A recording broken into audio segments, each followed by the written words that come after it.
नमस्कार। कार्यक्रम प्राइम इस्युमा स्वागत छ। म महाप्रसाद लामिछाने।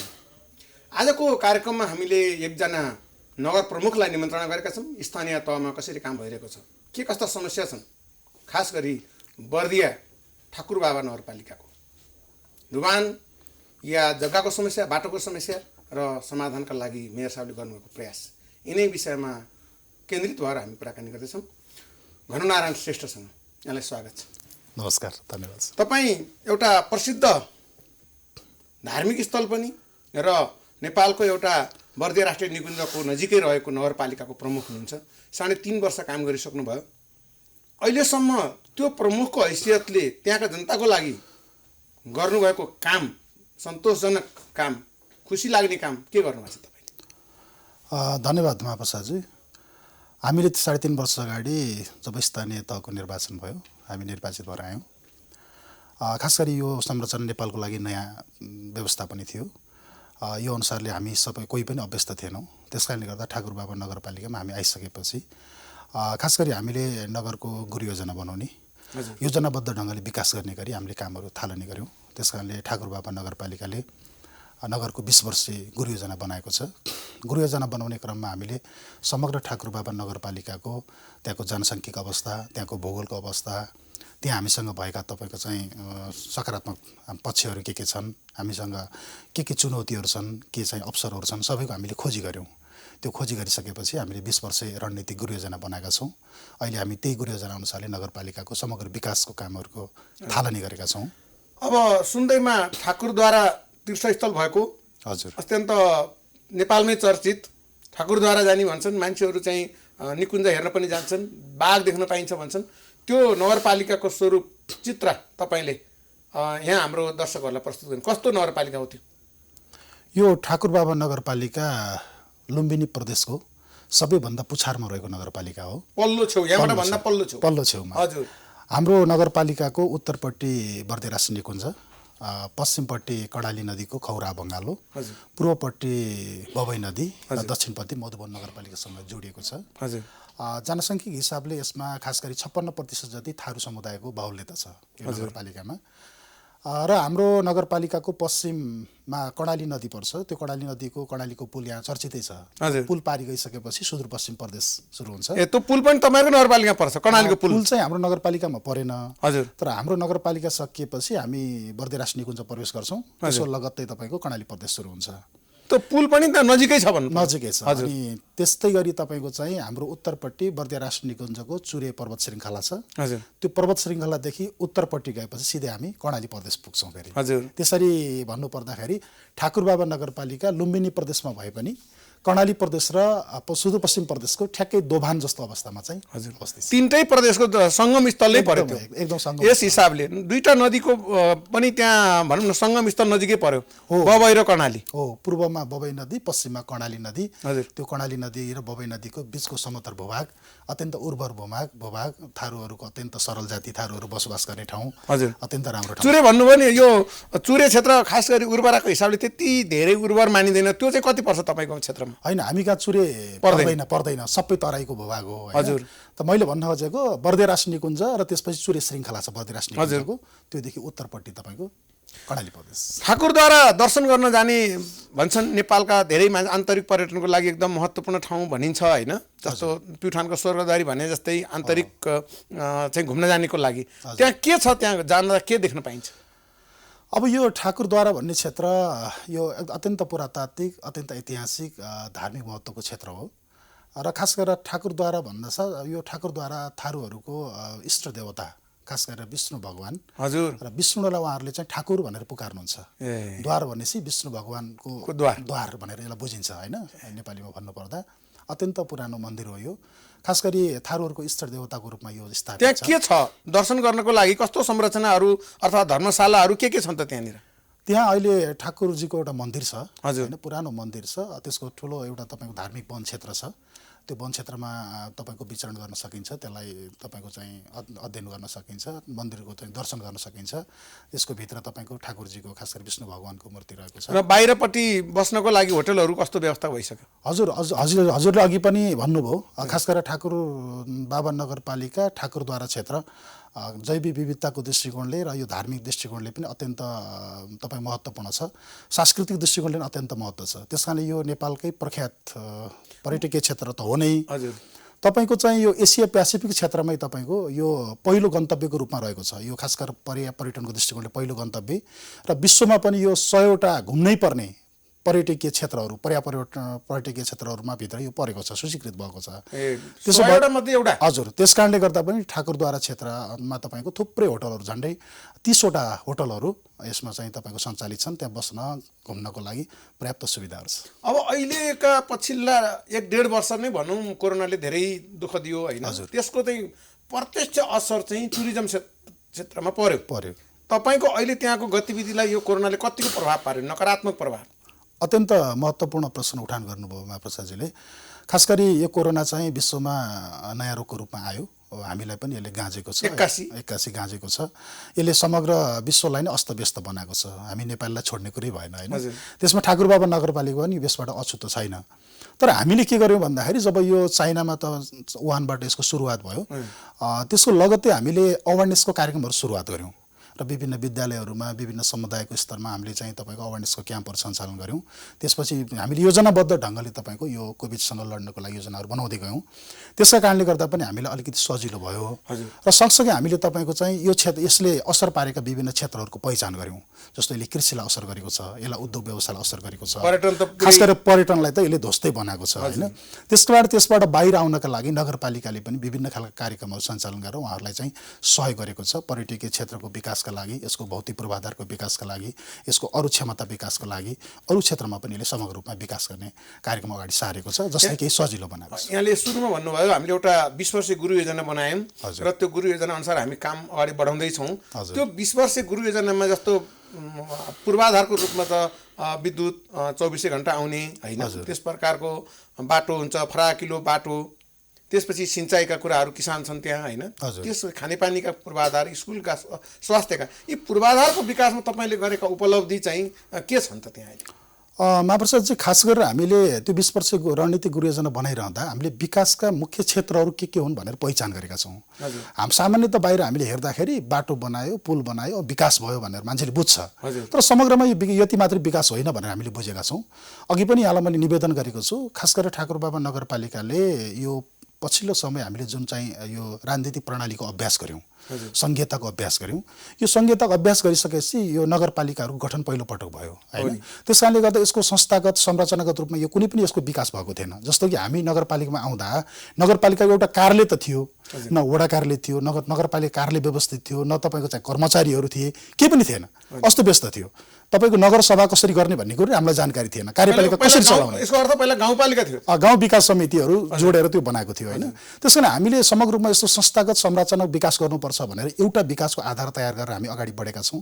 अहिले विभिन्न वडा कार्यालयहरू बनेका छन्, नगरपालिका आफ्नो कार्यालय भवन बनेको छ, यसरी चाहिँ अगाडि बढेको छ। हामीले तपाईँको चाहिँ नगरसभा कसरी सञ्चालन गर्ने त्यसको ऐन नियमहरू बनाएका छौँ, झन्डै 30-35 वटा ऐन नियमहरू बनाएर अगाडि बढेका छौँ होइन।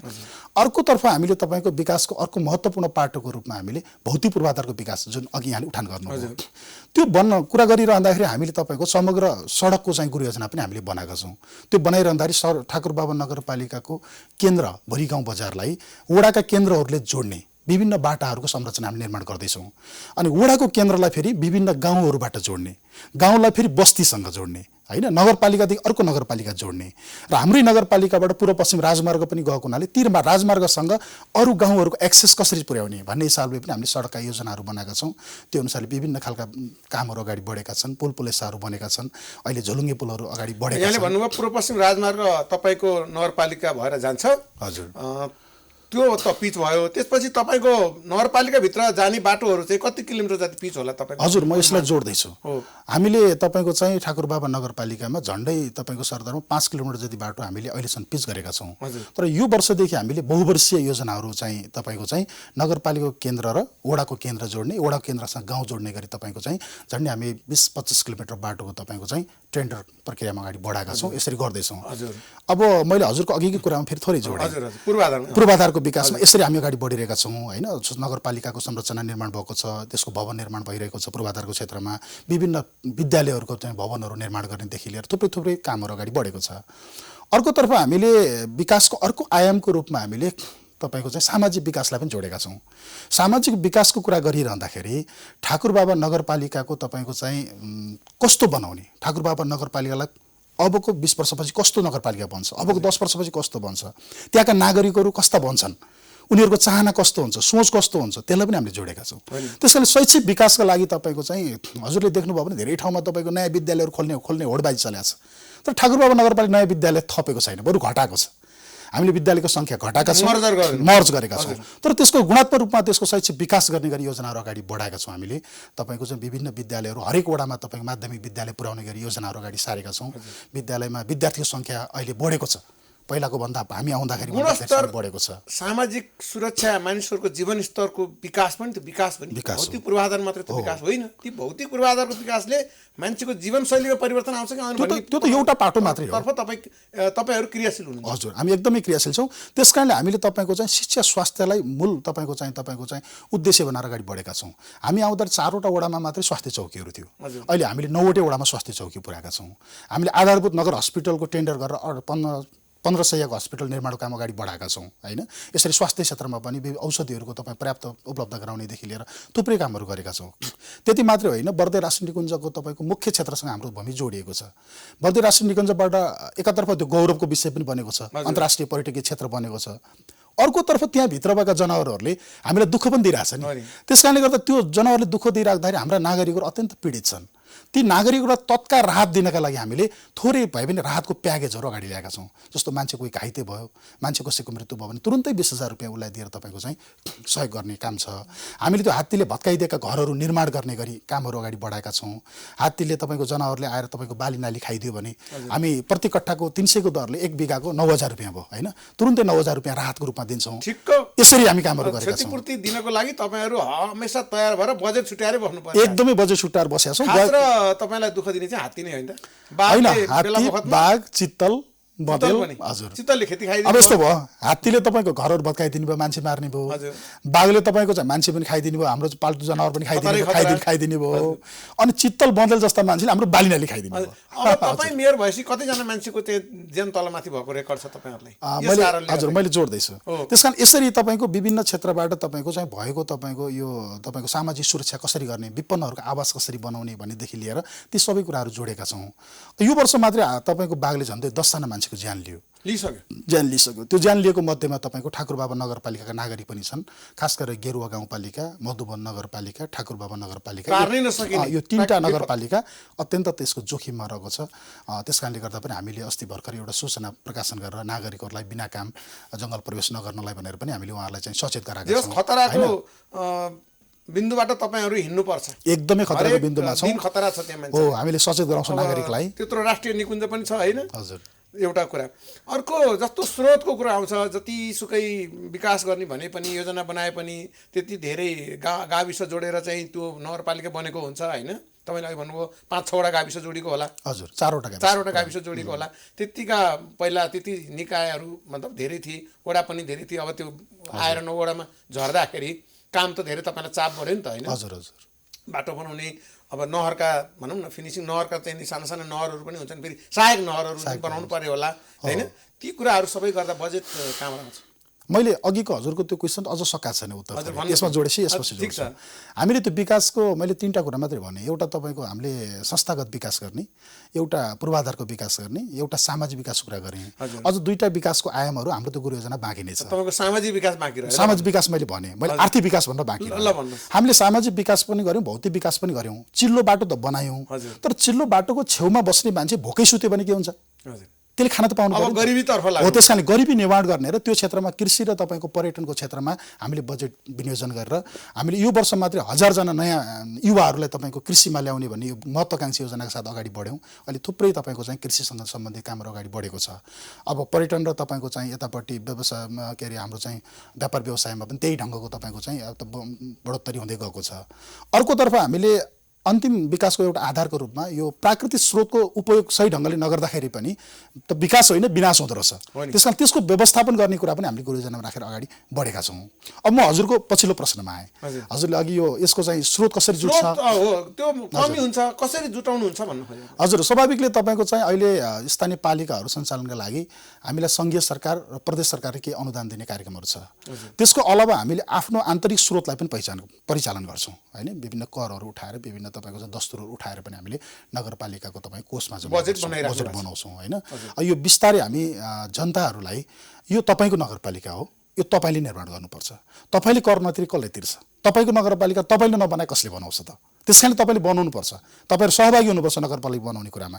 हामी त त्यसको एउटा निमित्त नायकी मात्रै हो होइन, बनाउने त जनताले हो नि त आखिरमा। त्यस कारण तपाईँहरू सहभागी हौँ। त्यस कारणले हामीले गुरुयोजनामै के भनेको छौँ भन्दाखेरि समृद्ध ठाकुर बाबाको लागि जनसहभागिता भन्ने मूल नारा पनि लिएका छौँ। त्यो ढङ्गले हामी अगाडि बढेका छौँ। जनता उत्साहित छन्।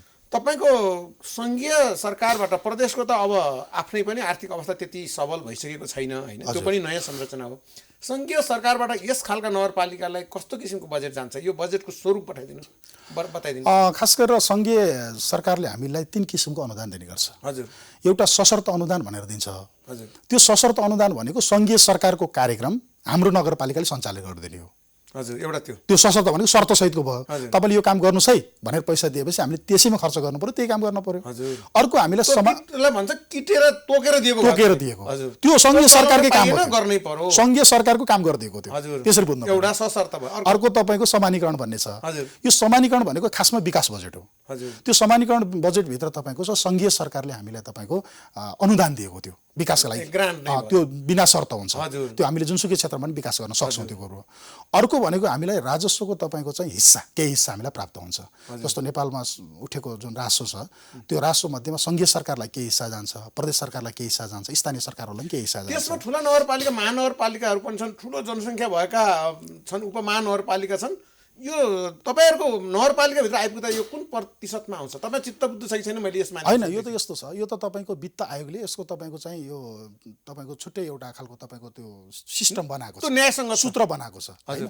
त्यो सूत्रभित्र तपाईँको छैन, हाम्रो ऐनले भनेको छ नि त सङ्घीय सरकारले कति प्रतिशत पाउने, प्रदेश सरकारले कति प्रतिशत पाउने, स्थानीय सरकारले कति प्रतिशत पाउने, जस्तो 15-15 तपाईँको 70 यस्तै रेसियोमा छ। त्यो एउटा म्याथमेटिकल्ली हिसाब गरेर आउने भयो। त्यो हिसाब पनि छ। तपाईँहरूले केन्द्रमा धाइराख्नुहुन्छ, तपाईँ काठमाडौँ आइराख्नुहुन्छ होइन, प्रदेश राजधानी अब अहिले भएको राजधानी बुटवल आउनुहुन्छ। हजुर। तपाईँहरू हामी यति धेरै आयोजनाको लागि लिएर आउनुहुन्छ, त्यो आयोजना माग्ने क्रममा हजुर तपाईँहरू कहाँ हुनुहुन्छ अहिले, के मागिराख्नु भएको त तपाईँ नयाँ?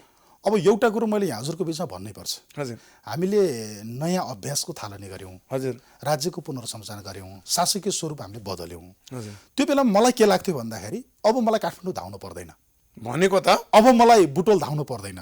किन पर्दैन भन्दाखेरि हामी पनि एउटा सरकार हौँ, स्थानीय सरकार हौँ। हामीलाई सरकारले दिने त्यो सिस्टमले त्यो पैसा दिन्छ, त्यसपछि हामी विकासका कामहरू गर्छौँ। र खास गरेर प्रदेश सरकार सङ्घीय सरकारलाई स्थानीय सरकारसँग जोड्नका लागि, प्रदेशसँग जोड्नका लागि प्रदेश सांसदहरू हुनुहुन्छ, सङ्घीय सरकारसँग जोड्न सङ्घीय सांसदहरू हुनुहुन्छ। उहाँहरूले हामीलाई सङ्घसँग जोड्नुहुन्छ, प्रदेशसँग जोड्नुपर्छ, हामीलाई धाउनु पर्दैन भनेर मैले बुझेको थिएँ। हजुर। तर त्यो मेरो बुझाइमा अलिकति तपाईँको चाहिँ त्यो अलिकति ठिक बुझाइ भएन कि अहिले जस्तो लागिरहेछ। कामको त्यो पर्छ। अब हामीलाई काठमाडौँ आउनुपर्छ। किन आउनुपर्छ भन्दाखेरि कतिपय योजनाहरू अहिले पनि तपाईँको चाहिँ काठमाडौँ आएर मन्त्रीज्यूलाई भन्छन् गरेर, सचिवज्यूलाई भन्छन् गरेर तपाईँको काम नगरेदेखि कतिपय योजनाहरू अगाडि नबढ्ने स्थिति सिस्टमले त्यति राम्रो काम गरेन, इन्टरनल कम्युनिकेसन त्यति राम्रो छैन। एकदमै हामीले नयाँ प्रणालीमा नयाँ सिस्टममा त गयौँ। हजुर। त्यसको अभ्यास गर्ने कुरामा हामी तपाईँको कमजोर साबित भयौँ, हामी कमजोर साबित भयौँ। मलाई लाग्छ हुन त यो भर्खर 3-3.5 वर्ष 4 वर्ष मात्रै पुगेको छ होइन। यो त लोकतन्त्रको चाहिँ यात्रा त लामो छ नि, यो त एकै दिनमा प्राप्त हुने, एकै महिनामा, एकै वर्षमा, सयौं वर्षपछि प्राप्त हुने कुरा हो। त्यो सिस्टम विकास हुँदै गएपछि जालापछि होला। तर आजको दिनमा त्यसो चाहिँ अलि हुन सकेन भन्ने मलाई चाहिँ लागिरहेको छ। एउटा आयोजना छनौटको लागि तपाईँहरू दौडधुप गर्नुपर्ने, डेलिगेसन आउनुपर्ने हुन्छ भनौँ न, एक प्रकारले माग्न या दबाब दिन आउनुपर्ने हुन्छ भने, रिक्वेस्ट गर्न, अनुरोध गर्न नि आउनुहुन्छ।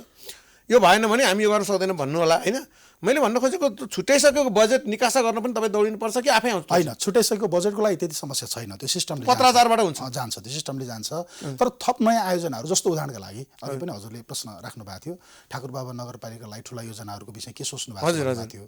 जस्तो हामीले तपाईँको चाहिँ अघि पनि हजुरलाई निवेदन गर्दाखेरि मैले कर्णाली प्रदेश र सुदूरपश्चिम प्रदेशको ठ्याक्कै कुनामा हामी छौँ भनेको थिएँ मैले। हजुरलाई अर्को कुरा पनि मैले के निवेदन गरौँ भन्दाखेरि तराई र पहाड जुन जुन जिल्लाहरूमा जोडिएको छ त्यो जिल्लाको बृहत्तर विकास छिटो छिटो भएको छ। जस्तो बाँके र सुर्खेतलाई तपाईँको चाहिँ यो रत्न राजमार्गले जोड्यो, अत्तरियाको कैलाली र तपाईँको चाहिँ माथि डडेलधुरा डोटीलाई तपाईँको अर्को राजमार्गले जोड्यो, कैलालीको विकास अगाडि बढ्यो, बाँकेको विकास अगाडि बढ्यो। दाङलाई तपाईँको चाहिँ प्युठानसँग अर्को बाटोले जोड्यो, भालुबाङ हुँदै जोड्यो। तपाईँको चाहिँ अलि अगाडि आउनुभयो भने कपिल वस्तुलाई तपाईँको चाहिँ यतापट्टि गोरुसिङेबाट माथि सन्धिघरको जोड्यो, अर्घाँची जोड्यो। अलि अगाडि आउनुभयो रूपन्देहीदेखि तपाईँको चाहिँ सिद्धार्थ राजमार्गले अर्को पहाड जोड्यो। हेर्नुहोस् न, हरेक जिल्लालाई पहाड जोड्नका लागि नाकाहरू छन्, तर बर्दियाको नाका खै। यस कारणले बर्दियाको विकास र समग्र कर्णालीको विकासलाई पनि यसले बाधा पुर्याएको छ भन्ने हाम्रो ठमाइ छ। त्यस कारणले गर्दा ठाकुरबाबा नगरपालिकाको अमरेनीबाट हामीले तपाईँको चाहिँ पुरानो एउटा जुन हुलाकी बाटो छ त्यो बाटोलाई व्यवस्थापन गरेर तपाईँको सुर्खेत पुर्याउन सकियो भने समग्र कर्णालीको विकास पनि हुन्छ। कर्णाली पनि नाका पाउँछ, कर्णाली पनि भारतसम्मको नाका पाउँछ, बर्दियाको पनि समग्र विकास हुन्छ भनेर हामीले त्यो योजनालाई मागिरहेका छौँ। अहिले जुन किसिमको बाटो दाङ सुर्खेत छ, नेपालगञ्ज सुर्खेत छ, त्यो तपाईँको अर्को बाटो चाहिँ पश्चिमतिरबाट अर्को लानु पर्छ। तपाईँ कोवलपुरबाट सुर्खेत पुग्नलाई तपाईँलाई 90 किलोमिटर तय गर्नुपर्छ। तर तपाईँ त्यो भुरीगाउँको त्यो अमरेनीबाट जानुभयो भने जम्मा 42 किलोमिटरमा तपाईँको सुर्खेत पुग्नुहुन्छ। कति छोटो बाटो छ। अनि अर्को कुरा तपाईँको सुदूरपश्चिमका मान्छेहरूलाई कर्णाली प्रदेशको राजधानीमा पुग्नको लागि त्यो सबैभन्दा छोटो बाटो त्यो हुन्छ। त्यो बाटो अब तपाईँको जोडमा पर्यो, त्यो बाटो परेछ पहिलोमा। दोस्रोमा तपाईँको प्रदेश सरकारले अहिले थालनी गरेको छ, हामीले भुरीगाउँ बजार हाम्रो केन्द्र छ, त्यो केन्द्रदेखि मुख्य पर्यटकीय क्षेत्र ठाकुरद्वारा जोड्नको लागि वैकल्पिक मार्गको हामीले अगाडि बढाइरहेका छौँ। मैले प्रदेश सरकारका मुख्यमन्त्रीसम्म हाम्रो आदरणीय शङ्कर पोखरेलज्यूलाई अनुरोध गरेको थिएँ, त्यो बाटो अगाडि बढेको छ गएको वर्षदेखि। त्यहाँ एउटा ठुलो पुलको जरुरत छ, हामीले त्यो पुल पनि माग गरिरहेछौँ। अर्कोतर्फ फेरि हामी मधुवन नगरपालिका, ठाकुरबाबा नगरपालिका र तपाईँको 12 बर्दिया नगरपालिकालाई जोड्ने रणनीतिक बाटो छ, त्यसमा बबई खोलामा पुल हाल्नुपर्छ, त्यो चन्दनपुर भन्ने ठाउँमा। त्यसको पनि हामीले माग अगाडि बढाइरहेछौँ। अर्कोतर्फ हामीले तपाईँको चाहिँ हाम्रो नगरपालिका र गेरुवा गाउँपालिकाको बिचमा कर्णाली नदी बग्छ, त्यो कर्णाली नदीमा तपाईँको हामीले एउटा सस्पेन्सन ब्रिज पुल हाल्न सक्यौँ भने त्यो आकर्षक पनि हुने, त्यसले पर्यटन पनि वृद्धि गर्ने, दुईटा पालिकालाई जोड्न पनि सजिलो हुने। त्यति मात्रै होइन, हेर्नुहोस् अहिले बर्दियाकोबाट तपाईँको कैलालीतिर जानु पर्यो भने या त बर्दिया राष्ट्रिय निकुञ्ज भएर जानु पर्यो, अस्ति भर्खरै बाघले मोटरसाइकलबाट मान्छे तान्यो हजुरले सुन्नुभयो। अर्को बाटो तपाईँको कोठियाघाट भएर जानु पर्यो, त्यहाँ पनि तपाईँको बाघ लाग्छ। त्यस कारण हामीले त्यो बिचको बाटो तपाईँको सस्पेन्सन ब्रिज बनाएर जान थाल्यौँ भने, सहयोग गर्न सक्यौँ भने त्यो वैकल्पिक बाटोको रूपमा त्यो विकास भएर अगाडि बढ्छ र साना सवारी साधनहरू, खास गरी मोटरसाइकल चढेर जाने यात्रुहरू, पैदल जाने यात्रुहरूलाई त्यो बाटोले सहयोग पुऱ्याउँछ। अब कर्णालीमै पुल हाल्न चाहिँ अब करोडले नि मान्दैन, अरबै लाग्ने हुनाले तपाईँले झोलुङ्गे पुलतिर लाग्नुभयो। हामी झोलुङ्गे पुलमा लाग्यो, स्थानीयलाई पुग्छ भनेर, खास गरेर त्यो पर्यटकीय दृष्टिकोणले पनि हामी त्यो किनभने हाम्रो क्षेत्र पर्यटकीय क्षेत्र हो। त्यस कारणले गर्दा तपाईँको त्यसबाट तपाईँ ठुलो गाडी घोडा जाँदैन, हल्ला खल्ला पनि हुँदैन, जनावरलाई डिस्टर्ब पनि हुँदैन। तपाईँ पुलबाट तरेर पारी जाँदै गर्दाखेरि तलपट्टि मजाले तपाईँको जनावरहरू विचरण गरेर पनि हेर्न सक्नुहुन्छ, अत्यन्त आकर्षक ठाउँ बन्छ त्यो विषय पनि हामीले कुराहरू उठाइरहेका छौँ अहिले खास ठुला योजनाहरूमा। तपाईँ नेकपा एमालेबाट मेयर हुनुभयो, प्रमुख हुनुभयो ठाकुरबाबा नगरपालिकाको।